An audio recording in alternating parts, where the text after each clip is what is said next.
Bonjour, c'est Joël de moncoachdegolf.com. Alors aujourd'hui, j'aimerais vous partager 3 astuces simples que j'utilise personnellement lorsque je suis sur le parcours et qui pourraient vous aider à booster votre régularité. On va voir ensemble le moyen le plus rapide et le plus efficace d'améliorer votre stabilité et d'obtenir un équilibre parfait pendant votre swing. On verra ensuite les 3 décisions que vous devez impérativement prendre à chaque fois que vous jouez un coup pour éliminer le moindre doute. Et enfin, on verra les 2 mots magiques qui vont vous permettre de vous placer dans un état émotionnel optimal juste avant de jouer.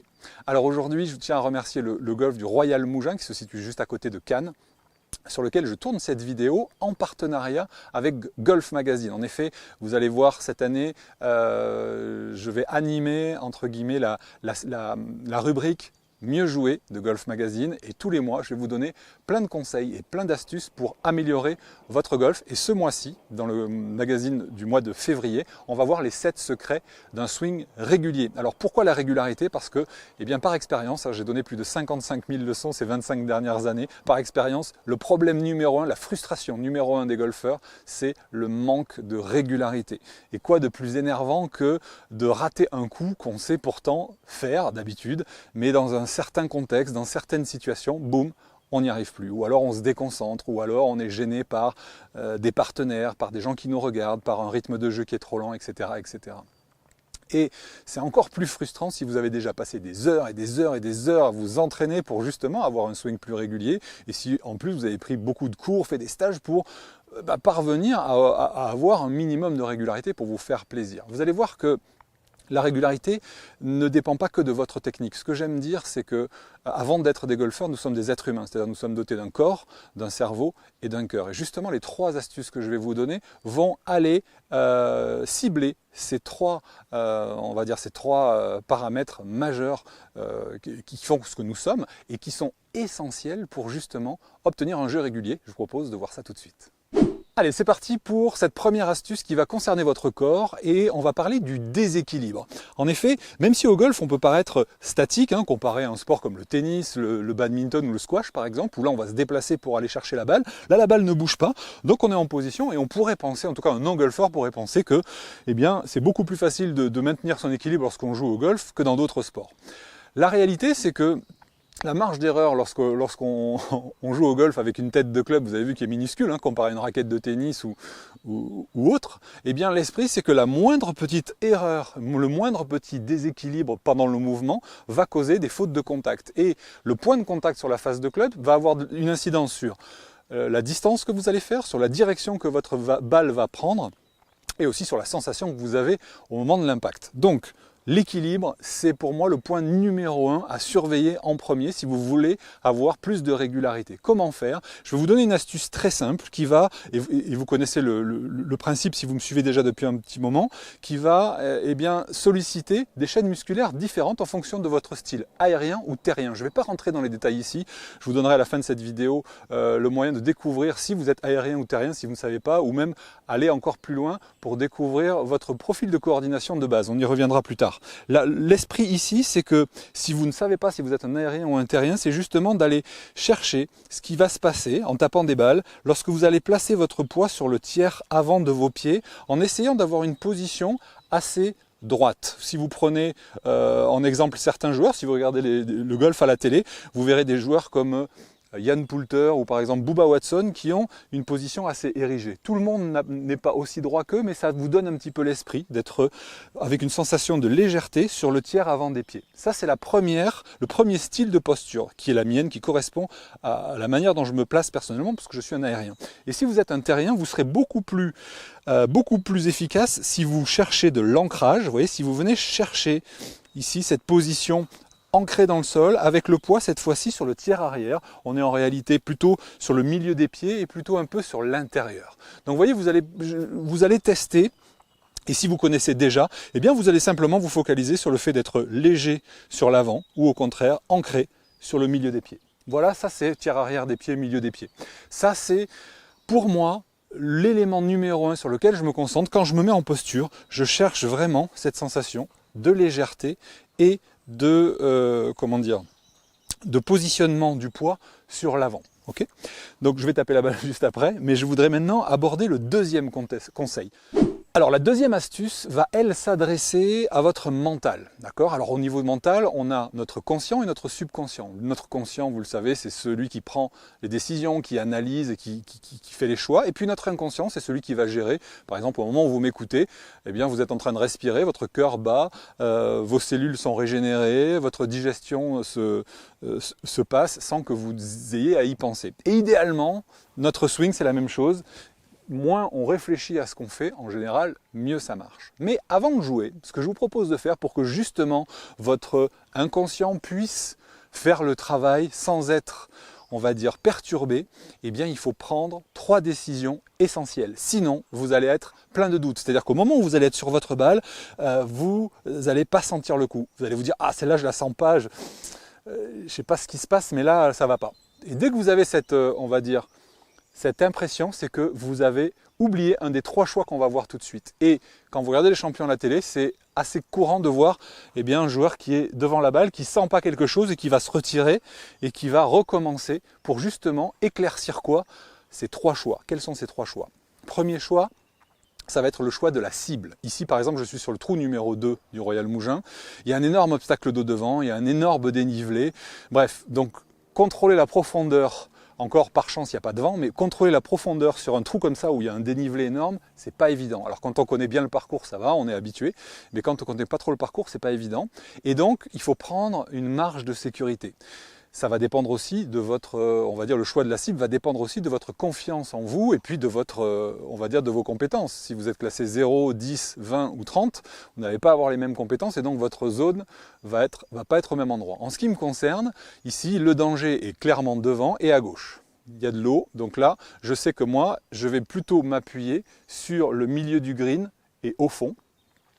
C'est-à-dire un petit peu long, plutôt la partie plus longue. Je vais jouer par rapport au milieu du green, je vais jouer encore 5 mètres derrière le milieu du green. Pourquoi?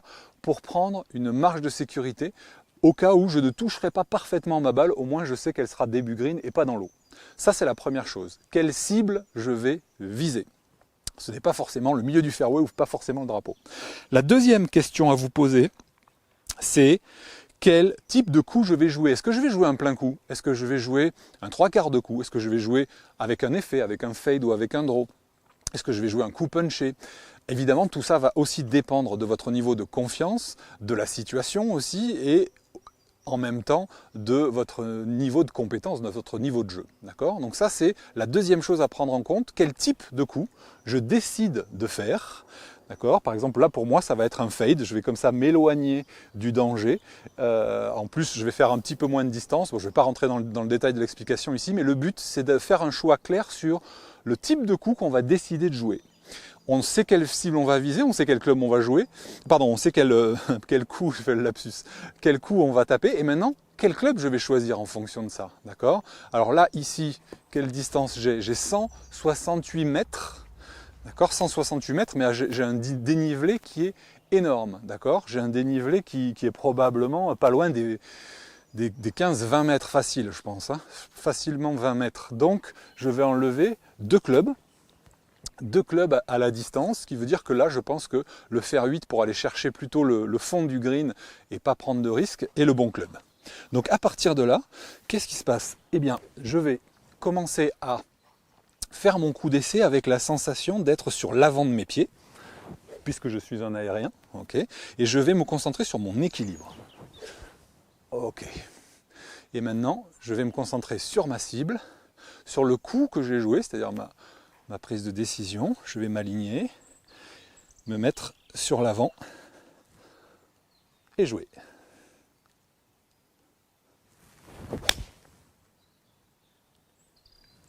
Le coup est bon, il est bien, parfait. Allons voir ça.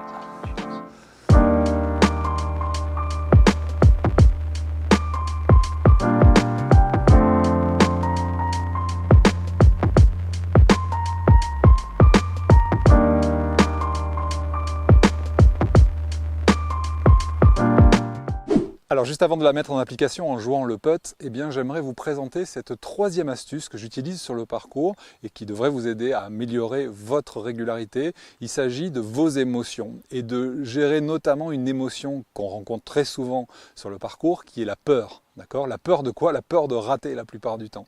Alors ça peut paraître comme ça anodin, on se dit bah, c'est qu'un jeu, si on rate c'est pas grave, sauf que bah, si vous êtes passionné, comme la plupart des joueurs avec qui je travaille, eh bien vous savez que ça peut vous arriver sur un putt de 60 cm, ça peut vous arriver au départ du 1 lorsqu'il y a des gens qui vous regardent, ça peut vous arriver à 3 trous de la fin alors que vous avez la carte de votre vie entre les mains. Et là on commence un petit peu à paniquer et à ressentir de la peur. Donc j'aimerais justement vous donner une alternative lorsque vous ressentez cette peur au moment de jouer. Et entre parenthèses, les plus grands champions, les meilleurs joueurs de la planète ressentent également cette peur, tous sports confondus. Donc évidemment que plus notre niveau de confiance en nous est élevé, plus on va savoir gérer cette peur, ça c'est une certitude. Mais j'aimerais vous donner une autre astuce, c'est-à-dire de prendre la problématique donc de la situation, c'est-à-dire que si on a peur, c'est qu'on ne se sent pas tout à fait à la hauteur de réussir le coup, et bien justement j'aimerais réveiller en vous deux sentiments grâce à deux mots magiques, j'appelle ça les deux mots magiques, qui sont le challenge et l'envie, d'accord? Je vous donne un exemple, là je vais jouer un putt qui est probablement à 5 mètres du drapeau, ok? Ce ne sont pas des putts qui vont générer de la peur la plupart du temps. C'est plus des putts justement que l'on peut rentrer mais qu'on a peur de rater. Des putts, vous voyez, autour d'un mètre, 90 cm, 1,20 m, sont des putts qui vont souvent nous faire peur, surtout quand l'enjeu est important. Et l'esprit, si vous voulez, c'est que ce que je vous propose de faire, c'est de retourner la situation en vous disant « Allez, tiens, j'ai envie d'être dans le challenge de rentrer ce putt. C'est-à-dire que voilà, dans le contexte est difficile, j'ai peur, mais je vais justement relever le défi, d'accord? Et l'envie, c'est que l'envie de rentrer et de réussir le coup va passer au-delà de la peur de le rater. Si vous jouez entre guillemets un coup avec la peur au ventre, vous serez forcément moins engagé au moment de jouer que si vous le jouez avec cette fameuse impression de challenge et d'envie. Je vous propose de le mettre en application tout de suite. Alors tiens, je vais profiter de ce putt-là pour vous mettre en application les 3 astuces. La première, donc au niveau de ma posture pour être bien stable, c'est aussi très important au putting, je vais me placer sur le tiers avant des pieds en me sentant assez léger. Ensuite, au niveau de le choix de la cible, ça va être légèrement à droite du trou puisque c'est un putt droite-gauche. Ensuite, au niveau du choix du club, pas très compliqué, c'est le putter, on est sur le green. Et enfin, l'intention sur ce putt-là, c'est de trouver la bonne vitesse, c'est-à-dire d'essayer de m'arrêter 20-30 cm derrière le trou. Maintenant que je suis au clair avec mes 3 décisions, que je suis en bon équilibre, eh bien, je vais maintenant me mettre dans un état d'esprit de challenge et d'envie. J'ai envie de rentrer ce putt. C'est parti. Oh yes, oh yes. Ah, il en manque. Ça descendait un petit peu, mais pas assez. Et voilà, le par. Alors je vous propose de récapituler les 3 astuces qu'on a vues ensemble. La première chose, c'était pour votre corps, c'était comment obtenir un meilleur équilibre pendant votre swing. Ça vous donnera instantanément une meilleure régularité et ça vous permettra de mieux centrer vos frappes. Pour ça, je vous ai amené plutôt vers votre préférence aérienne ou terrienne, c'est-à-dire que vous allez aller chercher un poids plutôt sur le tiers avant des pieds en vous sentant plutôt léger ou alors sur le milieu tiers arrière des pieds en vous sentant ancré dans le sol. Ça, que vous jouiez un drive, un coup de fer, une approche ou un putt. Okay, donc ça va gérer votre équilibre. Il faut bien comprendre une chose, c'est que notre cerveau a comme priorité la survie. Ça veut dire que s'il sent que vous vous déséquilibrez pendant le mouvement, d'accord, en montant par exemple, dites-vous bien que taper une balle de golf et l'envoyer dans une certaine direction, pour lui c'est vraiment secondaire par rapport à la survie. Par contre, s'il sent que vous vous déséquilibrez, que vous risquez de chuter, il y a les voyants qui s'allument et là, lui ce qu'il va faire, c'est essayer de récupérer cet équilibre. Et donc, ce petit mouvement, ces petits mouvements de compensation et de déplacement vont faire que vous allez décentrer vos coups. Vous comprenez? Vous comprenez bien, c'est très très simple. Le deuxième truc, c'est par rapport à vos pensées. Pour arriver à ne pas susciter de doute dans votre esprit, c'est-à-dire ne pas être en train de gamberger au moment de jouer, vous devez avoir pris une décision claire sur les 3 paramètres suivants. Premièrement, quelle est la cible que je vais viser? Deuxièmement, quel est le type de coup que je vais jouer?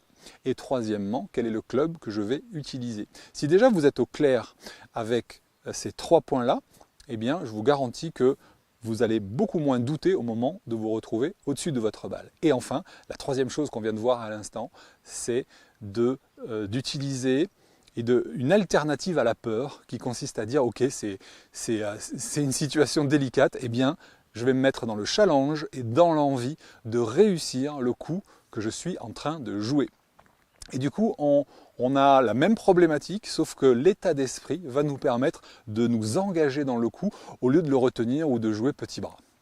Voilà, alors si vous voulez en savoir plus, eh bien je vous retrouve tout simplement dans le prochain article de Golf Magazine, dans celui du mois de février 2021, au moment où je tourne cette vidéo, dans lequel vous découvrirez plein d'autres conseils, notamment avec la rubrique des 7 secrets d'un swing régulier. Je vous mets également un lien juste en dessous qui vous permettra d'avoir toute une panoplie d'informations pour vous aider notamment à personnaliser vos fondamentaux et utiliser votre coordination naturelle pour mieux jouer au golf. Je vous ai mis le lien juste en dessous de cette vidéo. Je vous y retrouve tout de suite et pour vous donner plein de conseils et vous permettre de mieux jouer au golf. Je vous dis à très bientôt sur Mon Coach de Golf et sur Golf Magazine. Bye bye.